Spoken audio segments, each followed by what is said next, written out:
大家好，我是西部猫，现在是北京时间8月13号3点钟。我们先看一下以太坊。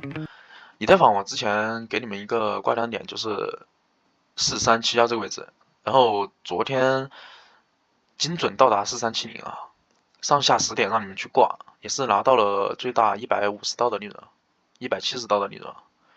然后4370这个位置，我很早就说了，如果它突破4370这个位置回踩没有破的话，我们要去追它。我们做单不用看现在价格是多少啊，我们只需要看它的结构是什么样子啊。像突破4370这根阳线啊，是带量啊，成交量剧增啊，然后后续15分钟回踩收在70上方，我就在警报群里面给你们说了，要勇敢去做，不要恐高也不要恐跌，我们做单只看结构啊，也是拿下了150刀的利润啊。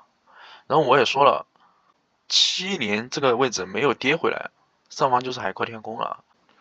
然后我们去看一下索拉拉，索拉拉我们警报群昨天也说了，主力，主力，主力，然后一根阳线带量的阳线突破，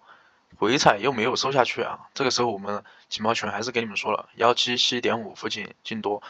然后索拉拉的话我们也是成功到达目标位，拿下个10刀左右，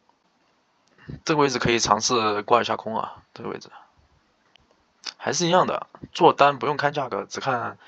它的成交量和现在的趋势，还有它的结构啊。好了，我们明天再讲。